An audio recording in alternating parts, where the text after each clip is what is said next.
Alhamdulillahi rabbil alamin an bɛ ala fo ka ala tanto ka ala barika da an bɛ soli dalu la so kɛrɛma ka Muhamadu ibn Abdullah sallallahu alaihi wasallam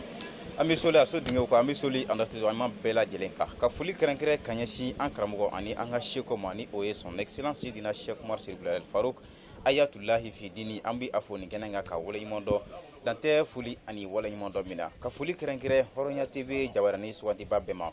Mali kɔnɔ Mali kɔ kan diɲɛ fantan a naani bɛɛ lajɛlen fɛ k'aw fo ka waleɲuman dɔn aw ka jabarani mandi sugantili la alhamdulillahi rabbil alamin an bɛ ala dɔnna k'a fɔ nin an ye an ka jɛmukan mandi kɛnɛ kan an ko min ma ko baarakɛlaw ka kɛnɛ dɔkɛlaw ka kɛnɛ sɛbɛkɛlaw olu ka kɛnɛ ni jɛmukan bɛ ani jɔnw cɛ a bɛ ani cɛw de cɛ a bɛ ani musow de cɛ minnu ta ye u ni ye minnu ta ye u dusukolo ye n'u wulila k'u jɔ k'u cɛsiri ka mɔnɛ bɔ u yɛrɛ la ka mɔnɛ bɔ faso la ka mɔnɛ bɔ bɔso la ka mɔnɛ bɔ jamana na wala alhamdulillah bi an bɛ Bamakɔ ale commune naaninan kɔnɔna na an bɛ Kabalabugu la ni ala ka jɛ ye ani o cɛba dɔ bɛ ɲɔgɔn fɛ n'ala sɔnna ma sisan an bɛna gɛrɛ a la ni ka micro di a ma n'ala sɔnna a bɛna tɔgɔ ni a jamu fɔ an ye kɔfɛ sa an na sɔrɔ ka don ɲininkaliw kɔnɔ ni ala ka jɛ sɔli ala rasuli auzubillahi minash shaitani rajim bismillahir rahmanir rahim alhamdulillahi rabbil alamin allahumma salli ala sayidina muhammadin wa ala ali sayidina muhammadin wa sallim alhamdulillah mala fo ka tanu ka barkada ne tɔgɔ ye Ibrahim Konate ka bɔ entreprise Babinto Balo la n'o ye EBB ne ye directeur général ye Kabalabugu yano wala Ibrahim alhamdulillah an ye kɔrɔfɔ faamuya an b'i fo kosɛbɛ ka waleɲuman dɔn dan tɛ foli min na wala y'a fɔ cogo min na entreprise Babinto Balo an bɛ ale kɔnɔna na Bamakɔ ale sigida naaninan wala n'ala sɔnna Ibrahim entreprise Babinto Balo yɛrɛ ka service u ka baara yɛrɛ ye jumɛn ye en global alhamdulillah rabbil alamin comme an y'a fɔ ye cogo min na entreprise Babinto Balo a ka baaraw ka ca baara bolofaraw ka ca kɔnɔ i b'a fɔ comme so baaraw kana foro baaraw la kana mɔgɔninfinya yɛrɛ la an ni ɲɔgɔn cɛ mɔgɔw mɔgɔya bɛ se fɛn minnu ma olu baaraw caman ka taa se commerce général ma n'o ye sanni feerew ye voilà entreprise in ka base ye ninnu de ye en nebo an kɛlen don ka mun sigi a la les travaux et commerce général baaraw ale ni sanni feerew commerce général kɔ entreprise in ka baara baselen don ne kan globalement. Ok Ibrahima an y'o baara faamuya n'ala sɔnna i bɔra ka ninnu caman fɔ sisan an bɛ fɛ ka yɔrɔ min dɔn sisan yalima soko kɔnɔna na soko yɛrɛ baara kɔnɔna na aw ka baara ye jumɛn précisément ale domaine kɔnɔ. Bon soko la soko domaine baara ka ca parce que baara o baara bɛɛ b'a dɔn fo a ɲɛdɔnbaga ɲuman de k'a baara kɛ donc n'o kɛra i b'a ye alhamdulillah so bɛ kɛ so ɲuman ye a bɛ sotigi damu et puis baarakɛbaga yɛrɛ fɛnɛ bɛ tɔgɔ ɲuman sɔrɔ ni ala sɔnna ma donc hukumu de kɔnɔna la so baaraw kɔnɔna la an bɛ fɛn caman kɛ so baaraw kɔnɔna la ka taga se comme aw yɛrɛ b'a dɔn so baaraw n'i ko so yɛrɛ i ko finition de finition ɲuman ka so finition kɛ ka baara kɛ ka ɲa à travers des plans ni en tout cas an kɔni tɛ so baara foyi kɛ fo an ka bɛɛ yirila sur tous les papiers n'i ka so in baara kɛra tan a kan ka ne di n'a kɛra tan a kan ka bɛn ne ma a kan ka ne kɛ a photo bɛ yir'i la en flagrant i yɛrɛ b'a photo ye donc i b'a ye fɛnɛ alhamdulillah n'a a pratiquera avec les techniciens donc a bɛ taa kɛ o ye a bɛ taa finition bɛ taa bɛn o de ma so baaraw la comme so baara kɔnɔna domaine kɔnɔna ka dun kosɛbɛ kɔrɔdaw b'a la portes b'a la portes ni vitres bon hali porte ni vitre minnu bɛ yen nɔ ni aluminium quoi donc hali minnu bɛ yen nɔ hali qualité ka ca portew qualité ka ca les gris fɛnɛ qualité ka ca mais ce qui est sûr i b'a sɔrɔ sisan nɔ entreprise yɛrɛ de bɛ sotigi dɛmɛ ni proposition ka proposition ye jumɛn ye gris caman b'a photo donc olu bɛ kɛ sur papier kan k'a yira sotigi la ni gris ye nin ye ni gris ye nin ye ni gris ye nin ye nin qualité ye nin qualité ye nin donc sotigi yɛrɛ ka choix fɛ donc an bɛ gris ninnu feere an ma o position de la donc gris ninnu baara bɛ latɛmɛ o position de la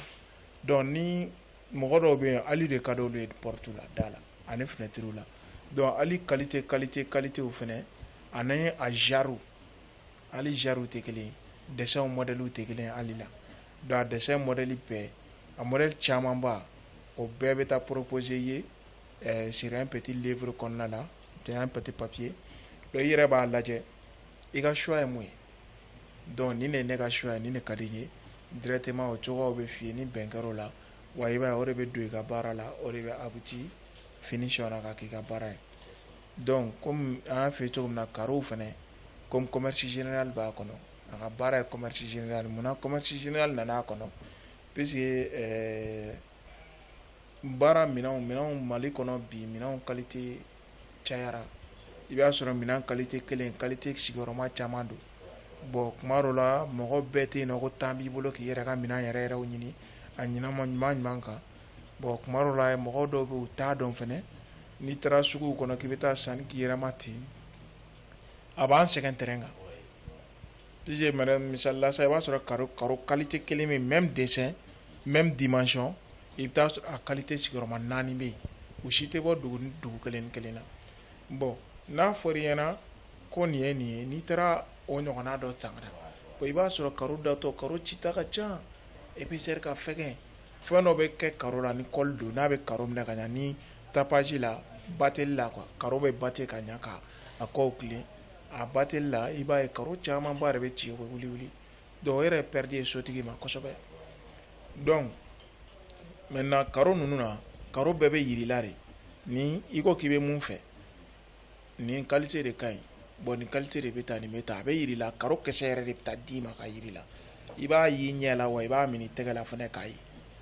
wa avant que i ka a choisi fɛnɛ a photo de bɛ yirila n'i ye photo min choisi o kisɛ de bɛna d'i ma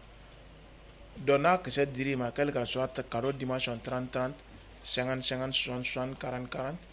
ou bien 20 par 30 comme faïence ninnu minnu bɛ da kogo la donc ni dimension dir'i ma k'a yirila i yɛrɛ y'a ye tiɲɛ yɛrɛ la nin don wa o kelen de fana bɛ taa kɛ i ka baara la k'i ka baara abouti o bɛ cogo min na alu ta bɛ ten o bɛ cogo min na peinture bɛ ten o bɛ cogo min na fɛn misɛnnin fɛn fɛn bɛ kɛ da la hali da poignet an tɛ poignet k'a la an kunfɛ ten ko poignet mun ka d'an ye poignet bɛɛ bɛ kɛ ni sotigi ka choix de e yɛrɛ b'a ye i bɛ fɛ mun ka k'i ka so la avant que a ka na a kuma ka kɛ nin bɛ nin fɛ n tɛ nin fɛ a kumaw ka ca a bɛɛ de bɛ yirila en détail e yɛrɛ de b'i ka choix kɛ so hokumu kɔnɔna la o bɛ cogo min na staffuw fana bɛ ten les staff so sanfɛla la i b'a ye staffuw bɛ kɛ ka décoration kɛ télévision sigiyɔrɔ la staffuw bɛ kɛ ka décoration kɛ même dans les cuisines i b'a sɔrɔ cuisine na cuisine kɔnɔna la les petits étagères la wala olu bɛɛ bɛ kɛ ni staffuw ye ka ɲa a tɔgɔ poivre ni fɛn mugu bɛ kɛ fɛn minnu kɔnɔ komi an tɛ musow ka fɛnw dɔn kosɛbɛ ani kɔgɔmugu donc olu sigi yɔrɔnin ninnu cɛ ɲumanniw donc ka taa fara fɛngɛ kɔnɔla ka tɔgɔ hali ɲɛgɛn kɔnɔla bɛ se ka décorer kosɛbɛ yɛrɛ de i b'a ye i bɛ fɛn fɛn ta yɔrɔ o yɔrɔ i b'a ye a bɛɛ placelen don a cogoyaw la ka taa se appareil sanitaire ma donc ni so baaraw kɛra ka carreau da alhamdulilayi mago bɛ se appareil sanitaire ma n'o ye ɲɛgɛn kɔnɔ minɛnw ye appareil sanitaire jaru bɛ yirila nin jaru nin premier choix nin deuxième choix ye nin qualité bɛ taa nin bɛ taa a bɛɛ photo de bɛ yirila donc n'i ye mun choisi uniquement directement an b'o kelen de fournir ma k'o sigi i fɛ yen voilà donc olu ye o hokumu kɔnɔnaw ye comme a kumaw ka ca a bɛɛ tɛ se ka fɔ sigiyɔrɔ kelen. C'est ça. Ibrahim, ne y'a faamuya sisan nin bɛɛ lajɛlen kɔfɛ yalima mɔgɔ minnu fana bɛ yen parce que an ka tukarankew an b'a ye olu ka sojɔ ka ca yan kosɛbɛ donc olu minnu bɛ yen sisan yala u bɛ se ka aw lasɔrɔ misali la aw yɛrɛ k'u ka minɛn san u ye donc ka tila ka a baara fana kɛ yala possibilité fana bɛ yen o kɔkanmɔgɔ ninnu ye yan. Bon très généralement kɔkanmɔgɔ ninnu yɛrɛ an hakili t'olu la kosɛbɛ an hakili t'olu la plus de au-delà de 70 à 80%. an hakili t'olu la puisque kɔfɛ baara de ka gɛlɛn kosɛbɛ kɔfɛ baara la i b'a dɔn bamananw b'a fɔ cogo min na ko bɛɛ ka tubabu kɛ nin bɛ faransi u t'a fɔ ten cela veut dire que bɛɛ dɔnbaga dɔ bɛ extérieur la donc extérieur la mɔgɔw an n'u bɛ kuma kosɛbɛ u bɛ degun caman de yira an na i b'i ka wariw di mɔgɔw ma u t'a kɛ baara tɛ kɛ ka ɲa bon u t'a minɛn dɔw k'i ka baara la minnu bɛ n'a ma ɲi n'a bɛ ta a bɛ ta alors que o dun bɛ wari ɲini gɛlɛyabaw de kɔnɔ wari tɛ sɔrɔ nɔgɔya la hali Mali yɛrɛ la yan nɔ mais wari bɛ ɲini gɛlɛyaba de kɔnɔ bon an dun ka slogan n'an tagabolo ye jumɛn ye e man ka sɛgɛn ka wari ɲini ka tila ka sɛgɛn k'o dun quoi. Chez nous ça c'est impossible. I bɛ sɛgɛn ka wari ɲini k'i damu n'a ye. Voilà, o de la o de b'an fɛ yan nɔ. Mais ka sɛgɛn ka wari ɲini ka tila ka sɛgɛn ka wari dun, chez nous c'est impossible. Donc c'est pour cela an ye jɔyɔrɔ fanba di an ka kɔfɛmɔgɔw ma. Ni jumɛn? Kelen, i b'a sɔrɔ an ka kɔfɛmɔgɔw très généralement sara bɛ kɛ kɔfɛ ni fɛngɛ de ye, a tɔgɔ kalo de ye, n'est-ce pas? Sara bɛ kɛ kɔfɛ ni kalo de ye. Bon kalo la misalila e sara ye 20,000 de ye sisan, bon baara dɔ e dun bɛ fɛ ka baara dɔ kɛ walima i bɛ fɛ ka terrain dɔ san yɔrɔ dɔ la, i bɛ terrain ɲini na terrain yɛrɛ t'i bolo fɔlɔ, comme commerce général b'a kɔnɔ, i bɛ lieu min na misalila i b'a sɔrɔ dɔw bɛ Bakɔjikɔrɔ nin olu ka grande famille bɛ yen nɔ de, dɔw bɛ fɛ ka so ɲini Bakɔjikɔrɔ yanfanw fɛ, Bakɔjikɔrɔ ni Bakɔ Kabala Cɛbani ninnu na ka taa se Golobugu ninnu ma ani Kalabankɔrɔ ninnu. Donc comme ani partenaire caman de bolo bɛ ɲɔgɔn bolo o baaraw la, donc i b'a ye donc directement an b'an ka partenaire wele, est ce que terrain dɔ b'a bolo b'a kɔfɛ nin yɔrɔ in na, donc n'olu sɔrɔla terrain dimension ye jumɛn, anw yɛrɛ de bɛ papier photocopie minɛ, an ka coursier bɛ taga bɛɛ coursier kɛ k'a bɛɛ fɛsɛfɛsɛ a fɛsɛfɛsɛ yɔrɔw la mun b'a jira k'a fɔ terrain in ka ɲi, et puis ka tila kɔ tuguni ka géométrie fɛnɛ ta ka géométrie da an kan. Donc directeur général yɛrɛ bɛ wuli avec les géomètres u bɛ taa terrain kan ka taga terrain lajɛ u ɲɛ la, est ce que nin tigi ye yɔrɔ min fɔ ça correspond à ça, puisque terrain ko kuma de ka ca ni kuma bɛɛ bi Mali la. Nin yɔrɔ in u bɛ taa papier dɔ d'i ma k'a fɔ ko nin yɔrɔ in don, i bɛ taa sɔrɔ fo yɔrɔ wɛrɛ don, o de ye géométrie impliqué kun y'a la, ka taa géométrie bɛ taa ta k'a jira papier min filɛ nin ye est ce que nin yɔrɔ don, o coursier kelen ka coursier kɛ k'a ban ka rendez-vous di avec les géomètres, donc directeur yɛrɛ de bɛ wuli ka taa terrain kan o la ka taga lajɛ nin yɔrɔ in don awɔ nin don, a papier ninnu survivra yɔrɔ minnu fɛ domaine quel que soit a tɔgɔ cercle mairie olu n'a ɲɔgɔnnaw, donc tɛmɛ bɛ kɛ nin bɛɛ fɛ ka papier vérifier, donc papier vérifier bannen kɔ k'a dɔn k'a fɔ yɔrɔ in ka ɲi, o la a bɛ sɔrɔ k'a fɔ i ye ko tiɲɛna ko nin yɔrɔ in an y'a vérifier an ka structure kɔnɔna la an ma problème foyi ye yɔrɔ in na. Donc o t'a bali cela n'empêche pas que k'a fɔ papier photocopie ka di yɛrɛ fɛnɛ ma i k'a ɲɛɲini i yɛrɛ ka manière la, puisque relation dɔɔni bɛ bɛɛ la bi Mali kɔnɔ, donc i yɛrɛ fɛnɛ b'a ɲini i yɛrɛ ka manière la n'o diyara i ye, de à travers de ça sanni feerew bɛ latigɛ o kɔnɔna la, donc sanni feerew latigɛlen o kɔnɔna la sisan an bɛ se k'i dɛmɛ, e bɛ se k'i ka plan sɔrɔ cogo di, puisque baara fɛn fɛn bɛ kɛ an tɛ kunfɛ baara kɛ quoi, k'a fɔ dɔrɔn n bɛ fɛ nin de ka kɛ o ka kɛ non non an t'o kɛ, donc on travaille avec les autres personnes comme n y'a f'i ye cogo min entreprise kɔnɔ, entreprise kɛlen tɛ se ka baara kɛ, i ni partenaire de bɛ baara kɛ, i ni technicien de bɛ baara kɛ, i ni ingénieur de bɛ baara kɛ, i ni dessinateur de bɛ baara kɛ, a ka ca quoi. Donc dessinateur minnu bɛ yen nɔ n'an bolo n'u bolo bɛ ɲɔgɔn bolo ani partenaire wɛrɛ minnu, donc terrain dimension mètre carré da dɔnnen don, donc an bɛ devis bɔ i ye avec les an ka technicien dɔw bɛ yen nɔ partenariat kɔnɔna la, devis bɛ bɔ i ye, i bɛ plan bɛ yira i la fɔlɔ, i bɛ plan fɛ cogo min na plan bɛɛ bɛ tirer ka yira i la en 3D, toutes les plans quoi, plan dimension ye jumɛn ye, so hakɛ jumɛn kan ka jɔ a kɔnɔ, i bɛ jumɛn fɛ k'a bɛɛ plan fɛsɛfɛsɛ depuis rez-de-chaussée la ka yɛlɛ R+1 na jusqu'à ce que ka na finition na ka plan bɛɛ bɔ ka tila ka façade bɛɛ bɔ a kɔnɔ a ɲɛ en 3D, hali i b'a ye hali fleur ninnu kan ka kɛ yɔrɔ min na ka so cɛ ɲa plan bɛɛ bɛ bɔ sur toutes les plans, i yɛrɛ kɔni b'a bɛɛ ye i ka gɔrɔsi kɔnɔ quoi, c'est un brochure a bɛ d'i ma i b'a bɛɛ y'a kɔnɔ. Donc o t'a bannen, jumɛn kan ka bɛn jumɛn ma jumɛn kan ka bɛn jumɛn ma, donc ani partenaire minnu bɛ baara kɛ ani an ka technicien minnu bɛ yen olu b'a devis bɛɛ bɔ sur toutes les plans k'a bɛɛ fɛsɛfɛsɛ, puisque kuma la i b'a dɔn wari tɛ fɛn kuma dɔ la ko camanba bɛ mɔgɔ caman bolo kɔrɔ, mais i bɛ se ka so jɔ k'a ban pewu ka sɔrɔ i ma degun, donc o de la devis bɛ bɔ i ye par tranche, ka devis b'u ye nin devis nin kan ka bɛn nin yɔrɔ ma, ka so ta nin yɔrɔ la ka taa bila nin yɔrɔ la, ka ta nin yɔrɔ la ka taa bila nin yɔrɔ la jusqu'à ce que finition,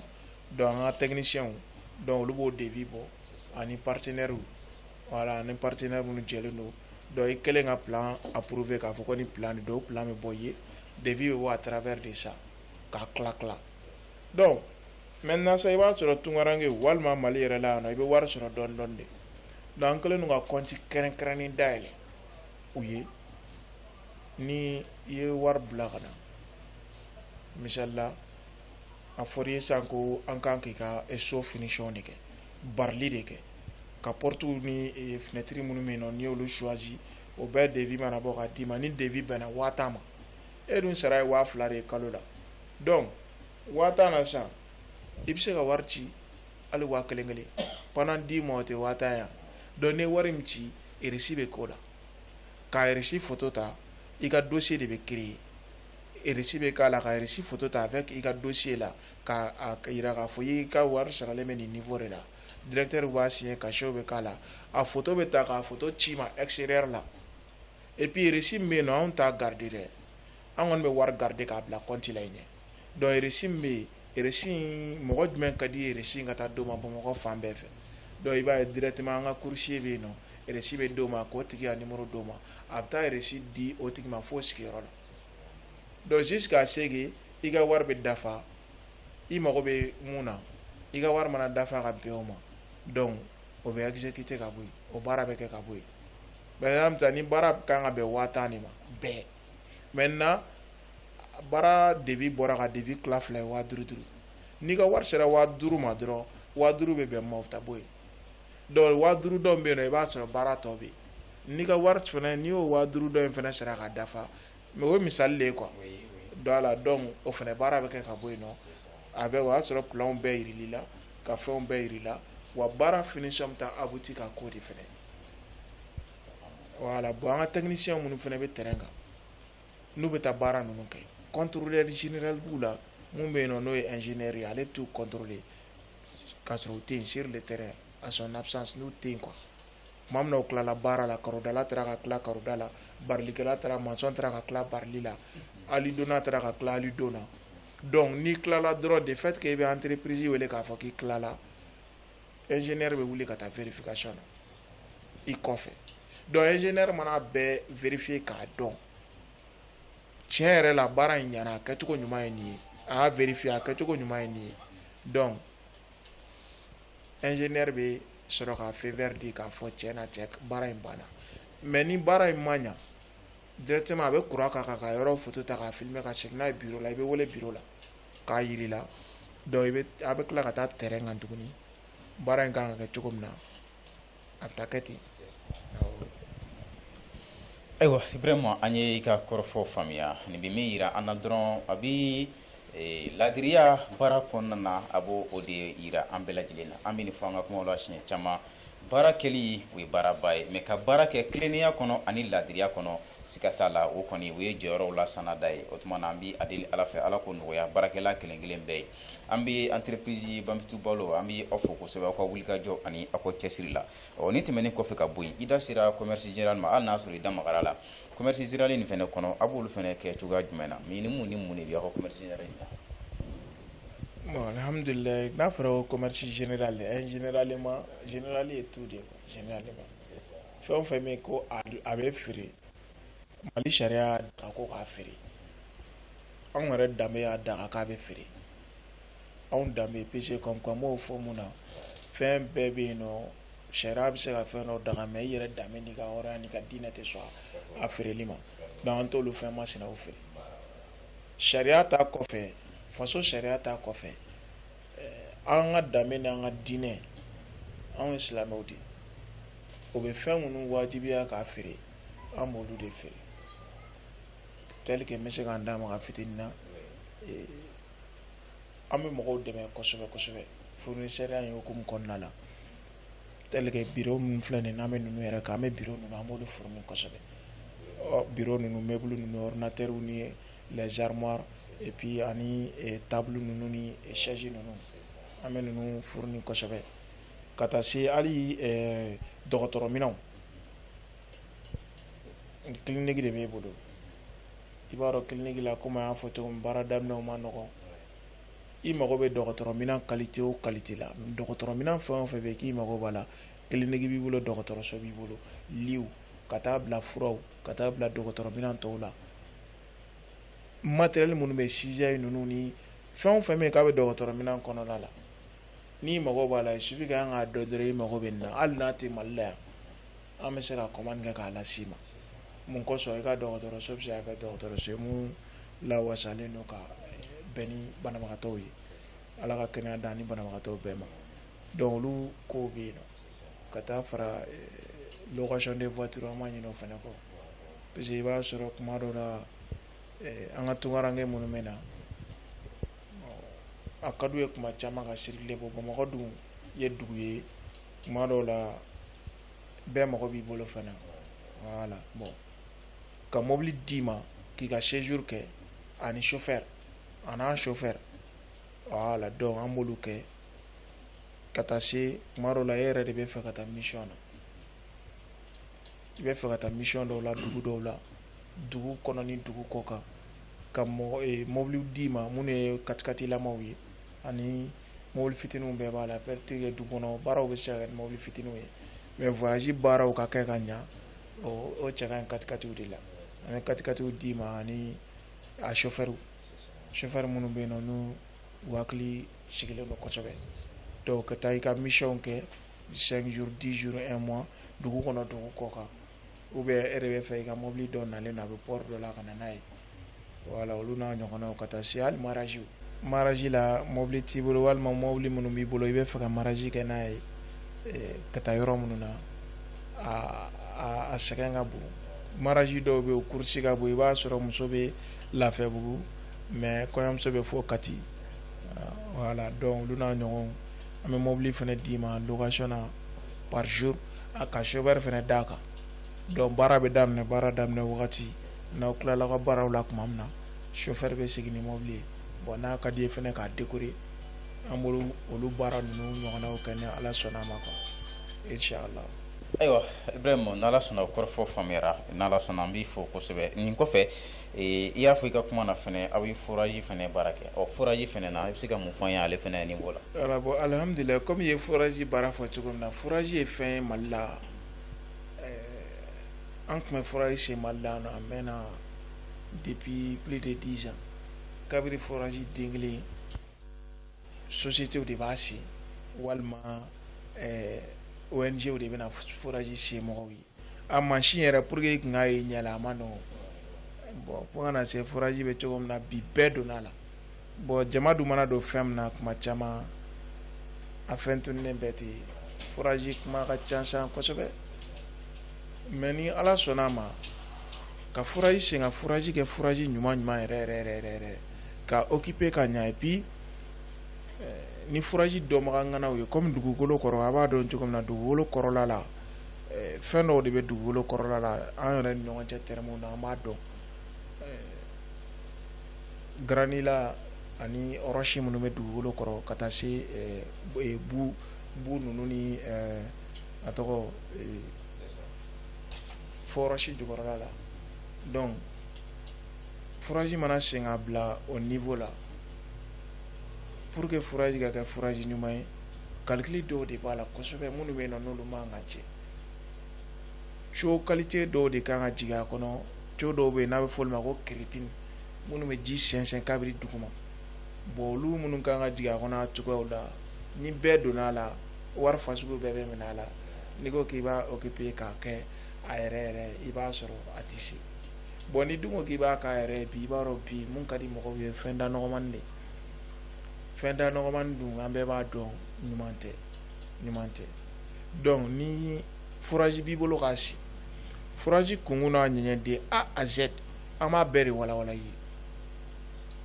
ye lieu jumɛn de don parce que lieu tɛ kelen ye farama yɔrɔw bɛ yen bɔgɔma yɔrɔw bɛ yen buuma yɔrɔw bɛ yen n'an b'a fɔ ma forage à la boue ale de senni ka gɛlɛn kosɛbɛ donc mais kunkun ni ɲɛɲɛ min bɛ forage ko la an b'a expliquer k'a sɛgɛsɛgɛ k'a ɲɛfɔ i ye ka ɲa hali fɛn dɔ bɛ kɛ forage kɔnɔ n'u b'a fɔ ma ko gravier minnu b'a a permettre que ji min bɛ don kiripini kɔnɔ duguma forage sɛnɛw b'a dɔn quoi ji min bɛ don kiripini kɔnɔ fo sous-sol la fo duguma gravier min bɛ k'a la gravier qualité jumɛn ka ɲi qualité jumɛn ma ɲi jumɛn bɛ se ka ji sɛnsɛn ani bɔgɔ kana jigin i b'a ye dɔw ka forage kɔnɔna la forage mana kɛ cogo cogo kuma bɛɛ i bɛ t'a sɔrɔ bɔgɔ caman de bɛ barikon kɔnɔ château kɔnɔ sanfɛ tiɲɛ tɛ bon cogo min na k'i kisi olu ma olu bɛɛ bɛ dépend furaji siyɛnni n'a cogoyaw de ma. Furaji la hali ka taa se forow la ka furaji ɲuman siyɛn forow la ani château nɛgɛlama 10 000 mètres cubes ninnu ani ka taa se 20 000 mètres cubes ma olu n'a ɲɔgɔnna k'a daminɛ ka ja fo 5 mètres cubes minnu bɛ se ka foro baara yɛrɛ kɛ ani furaji siyɛnlen kɔfɛ foro la ka implantation kɛ foro kɔnɔ implantation yiri qualité jumɛn bɛ yen nɔ yɔrɔ nin so qualité kan ka nin yɔrɔ jumɛn yiri qualité jumɛn sɔn ka bɛn wagati jumɛn kɔnɔla ma ninnu bɛɛ ye calcul ni jatew de mais nin bɛɛ dimension bɛ sɔrɔ dɔrɔn n'i taara ka foro jate dɔn dɔrɔn y'a comme un hectare donc n'o comme un hectare dɔnna kelen filanan ye jumɛn furaji baarakɛlaw mana furaji baara kɛ k'a sen mansin mana sen ka ban combien mètres cubes par heure bɛ sɔrɔ furaji kɔnɔ combien mètres cubes par heure o ye heure jumɛn kɔnɔ nin bɛ se ka mètre cube hakɛ joli bɔ n'o dɔnna furaji la par furaji à rapport la donc essai de pompage kɔfɛ donc à travers de ça calcul bɛɛ bɛ bɔ n'o de i b'a sɔrɔ hali pompe qualité min bɛ jigin furaji kɔnɔ n'a bɛ combien mètre cube sama par heure i b'a sɔrɔ furaji dɔw bɛ yen nɔ pompe bɛ jigin a kɔnɔ mais a bɛ furaji ji sama ka ban fo pompe bɛ jeni kuma bɛɛ de ka pompe bɛ jeni donc pompe qualité de jiginna a kɔnɔ mun bɛ yen nɔ ni a ma mètre cube hakɛ min bɛ a kɔnɔ ji la pompe in ka girin a ma est-ce que vous voyez voilà donc calcul de bɛ k'o la kosɛbɛ ani ɲɛdɔn bɛ k'o la kosɛbɛ technicité yɛrɛ de b'a la mais n taara furaji sen ten ka to damadɔni k'a kɔnɔ ka chatoni dɔ sigi ten olu baara ninnu tiɲɛna an bɔra olu la a ka ja an ka a f'i ɲɛna an ka bɛn a la a ka k'a ɲuman kan walima an ka yafa i ka baara ma i k'a di mɔgɔ wɛrɛ ma an kɔni sigilen de don k'an t'an bolo don mɔgɔ si ka fɛn kɔrɔ ni ala sɔnna a ma ka taa kɛ fɛn dɔ ye i ka tila ka taa kuma dɔw fɔ an ma an t'olu kɛ ni ala sɔnna a ma erreur bɛ baara kɔnɔ quoi a bɛ fɔ cogo min na ko erreur ye humain tubabuw m'a fɔ ten bamananw ko ji minbaga bɛɛ bɛ se ka fili bɛ baara kɔnɔ i ka baara la i bɛ tromper a kɔnɔ olu bɛ yen n'olu ka fasuguw kɛra maintenant an bɛ fɛn bɛɛ kɛ sur place mun na baara bɛ se ka rectifier k'a kɛ baaratigi sago ye o de kɔni y'an ka laɲini an kɔni t'an bolo bɔ baara foyi la ni ala sɔnna ma k'a bila ten ka sira fɛ quoi non an t'o kɛ ni ala sɔnna ma inshallah o kɔni o t'an ka laɲini fiyewu. ayiwa an ye o kɔrɔfɔ fɛnɛ faamuya vraiment an b'i fɔ kosɛbɛ an ye nin fɔ siɲɛ caman baara la n'i b'a kɛ i ka baara in i k'a ɲɛɲini k'a ɲɛdɔn n'o de kɛra i bɛ se ka nafa sɔrɔ a la wa i bɛna minnu ka baara kɛ olu fana bɛ se ka nafa sɔrɔ wa u bɛ nisɔndiya ni a ye o tuma na an bɛ a deli alaba fɛ ala ka o cɛsiri a n'o jija nɔgɔya baarakɛla kelen kelen bɛɛ lajɛlen ye o la Ibrahim halisa n'ala sɔnna i yɛrɛ da sera foro kɔnɔ implantation ma olu fana niveau la o kow fana bɛ aw bolo cogoya jumɛn na. bon komi n y'a f'i ɲɛna cogo min na foroko la dugukolo ko bɛ foroko la quoi pour que i ka foro baara dɔn f'i ka dugukolo dɔn ni dugukolo kan nin fɛn qualité de ka ɲi i b'a ye yɔrɔ dɔw la par exemple Mali Sikaso yan fanw fɛ pomme de terre bɛ bɔ yen Bamakɔ Kati yan fanw fɛ pomme de terre bɛ bɔ yen nɔ de mais kana Manden kɔnɔna la i b'a sɔrɔ jabaw bɛ sɛnɛ mais ne taara sa k'e bɛ taa jaba sɛnɛ yɔrɔ min n'a sɛnɛli man kan par exemple Sanakɔrɔba yan fan ninnu fɛ i b'a ye tuma dɔ la i tɛ nafa sɔrɔ bon ou bien i b'a sɔrɔ lemuruw kan ka turu yɔrɔ min na ani papaye solow ani tɔmɔnɔ gerefew ani biyagi tayilandɛw biyagi kumaba ninnu bon ninnu bɛɛ sɛnɛyɔrɔ de bɛ yen donc f'i ka dugukolo de dɔn dugukolo dun tɛ se ka dɔn f'a ka ye de donc ni dugukolo yera k'a dɔn san comme n y'a f'i ye cogo min na château pompe mun bɛ forage mètre cube hakɛ o dɔnna hali ni rapport t'i bolo forage la anw bɛ essayer de pompage kɛ par jour kɛ k'i ka pompe i ka forage kɔnɔla ji hakɛ comme un mètre cube par heure a kan k'o bɔ an b'o ɲini donc sisan ni o dɔnna dugukolo la e bɛ fɛ ka fɛn jumɛn bila a kɔnɔ donc olu fana bɛɛ diamètre bɛ dɔn quoi par exemple entre lemuruw ni ɲɔgɔn cɛ les oranges ni ɲɔgɔn cɛ mètre jumɛn bɛ yen nɔ centimètre jumɛn bɛ yen nɔ o bɛɛ dɔnnen don ni biyaki don olu ni ɲɔgɔn cɛ o dɔnnen don ni hali ni kaba don misala sisan 1 hectare kaba la sisan 1 hectare kaba la kaba si ɲuman ɲuman 50 centimètres de bɛ bila u ni ɲɔgɔn cɛ ka bɔ kaba la ka taa kaba la 50 centimètres mais o y'a longueur ye maintenant largeur ni ɲɔgɔn cɛ par exemple i y'a sɔrɔ 30 centimètres de bɛ bila yen 1 hectare a kan ka kaba ju hakɛ min di o dɔnnen don maintenant n'a tigɛra a kan ka combien tonnes bɔ ça vaut 30 tonnes tout ça nin bɛɛ calcul dɔnnen don quoi donc directement dɔrɔn n'i ka foro fɛnnen don an y'a f'i ye cogo min an yɛrɛ de bɛ mɔgɔw dɛmɛ ni hakilinaw ye ka hakilina don i la hakilina min bɛ yen nɔ n'i ye musaka bɔ k'a don a la a bɛ taa abuti nin na k'olu hakilinaw don dɛmɛ i ma kosɛbɛ donc château retour château janya hakɛ o bɛɛ bɛ calcul kɔnɔ château dɔw ye 8 mètres dɔw ye 10 mètres dɔw yɛrɛ 6 mètres 6 mètres de château cogo qualité ma la dimension est combien dimension 63 50 90 100 110 donc dimension hakɛ min b'a la o kan ka ji di ka da distance hakɛ min na o bɛɛ dɔnnen don calcul kɔnɔ quoi donc à travers de ça i bɛ fɛ ka combien hectares aménager i ka château de bɛ lajɛ k'o calcul bɔ ka bɛn n'o ye i bɛ fɛ ka fɛn qualité jumɛn k'a la n'a kɛra la a bɛ taa wuti nin na kunfɛ baara dabila la quoi a dabila la pewu i b'a ye dɔrɔn c'est comme n'i ye ji ta k'a min i minɔgɔ bɛ bɔ quoi baarako b'o hukumu de kɔnɔna la sisan n'i ye ji min i minɔgɔ bɛ bɔ donc maintenant ni 100 donna maximum nin kan ka sɔrɔ a la minimum nin kan ka sɔrɔ a la tout est connu nin bɛɛ dɔnnen don foro kɔnɔ baaraw la mɔgɔw sɛgɛnnen don foro kɔnɔ baara la kojugu kojugu i b'a ye hali mɔgɔ ko kɛlen don ka mɔgɔw sɛgɛn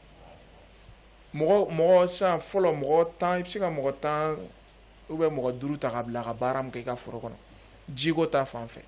an bɛ installation implantation cogo kɛ foro kɔnɔ bi mɔgɔ kelen b'o bɛɛ kɛ ka sɔrɔ a sigilen don lafiya la a dan ye dɔrɔn a bɛ yɔrɔ dɔ dayɛlɛn ka yɔrɔ dɔ datugu ale bɛ to cɛman dɔrɔn de la ka sidi a bɛ komi i b'a dɔn ni mobili direction b'i bolo mobili yɛrɛ de bɛ e kɔni dan ye mobili bolili ye mais mansin minnu bɛ mobili kɔnɔ olu de bɛ baaraw kɛ i y'a faamuya e tɛ jigin pisɔn kɔnɔ fo i ka mobili pisɔn munumunu diyagoya la ou bien a cylindre n'a fɛn ninnu e dan kɔni ka aspirateur digi donc olu cogoyaw de don i bɛ yɔrɔ dɔ dayɛlɛn o bɛ bɛn yɔrɔ dɔ ma n'o sɔrɔ i bɛ yɔrɔ dɔ datugu ka yɔrɔ dɔ dayɛlɛn donc 5 personnes kan ka baara min kɛ bi i kan ka baara min don 5 personnes sara la bi une personne ne bɛ se k'o kɛ changement na yiriw à travers de yiriw mais n'a sera sɛnɛko niveau ma sɛnɛ bɛ kɛ de o ye wajibi de o kɔni ye wajibi de puisque mɔgɔ ko kɛlen don ka mɔgɔw sɛgɛn foro kɔnɔ bi ala k'an bɛɛ sababa merci. D'accord, alhamdulillah rabbil alamin. Vraiment an b'i fo kosɛbɛ dan tɛ foli min na an ye kɔrɔfɔw bɛɛ lajɛlen faamuya nin kɔni kɔfɛ sa b'a dɔn lamɛnbaaw ni lajɛbaaw an bɛɛ lajɛlen ye faamu sɔrɔ fɔta ninnu na sisan an bɛ fɛ k'a dɔn aw yɛrɛ ni clients cɛ ani aw sɔrɔ cogo ɲuman ye jumɛn ye sisan mɔgɔ sɔn mɔgɔ min mago bɛ aw la ka se ka baara kɛ nimisi wasa kɔnɔna na aw ka se ka ɲɔgɔn sɔrɔ. Alhamdulillah comme an y'a fɔ cogo min na an ni clients ni ɲɔgɔn cɛ ka nɔgɔn kojugu puisque an bɛ client bɛɛ de ka bila la a ka diya i y'an wele de yɔrɔ min ka di an k'i sɔrɔ yen an ka t'i fɛ yen de bon n'a ka di ye ka déplacer ka na bureau yɛrɛ de la olu kow fana ka nɔgɔn kosɛbɛ sira ye siraba kelen ye téléphone numéro bɛ yen nɔ comme aw yɛrɛ b'a dɔn cogo min na n'a ka di i bɛ weleli kɛ fixe la 20 80 37 84 n'o man di i bɛ weleli kɛ portable la 70 70 72 93 n'o fana man di i bɛ weleli kɛ Malitel fana la 69 53 53 59 olu bɛ y'an sɔrɔ siraw ye n'a ka di i yɛrɛ de ka déplacer ka na bureau la o bɛ bɛn n'a ka di an ka déplacer ka t'i fɛ yen de o bɛ bɛn nin bɛɛ bɛ bɛn an ni clients ni ɲɔgɔn cɛ mun na clients ka nɔgɔya kama n'a ka di i yɛrɛ de an ka kuma à travers des réseaux i bɛ question poser an kan an bɛ jaabi i ka cogoyaw la fo ka taa bɛn i ka cogoyaw ma an bɛ nin bɛɛ kɛ puisque dɔw bɛ temps t'u bolo u ka yeli fana ma nɔgɔn u ka déplacement ma nɔgɔn en tout cas toutes les possibilités mun bɛ yen nɔ n'a bɛ bɛn client yɛrɛ ma puisque an ka laɲini tɛ foyi ye e man ka wari ɲini ka tila ka sɛgɛn k'o dun quoi impossibilité de y'o ye chez nous quoi donc mun b'i lafiya i dan ye ka weleli kɛ nin na dɔrɔn ni ala sɔnna ma baara bɛ kɛ ka bɛn n'o de ye o y'an ni client ni ɲɔgɔn cɛ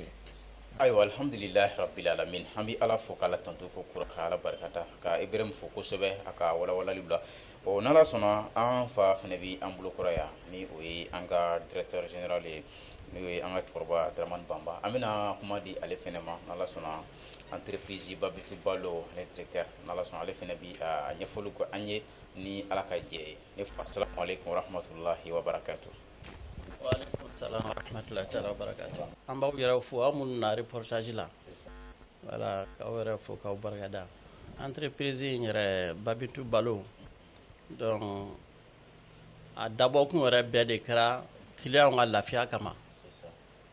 i n'a fɔ se bɛrɛ tɛ minnu ye n'u u bɛ wari sɔrɔ dɔɔni dɔɔni pour que k'olu lafiya surtout extérieur mɔgɔw u caman b'a fɛ ka dugukolo san ka baara kɛ yan mais danaya a ma nɔgɔn donc a dabɔra olu yɛrɛ ka kow kama kosɛbɛ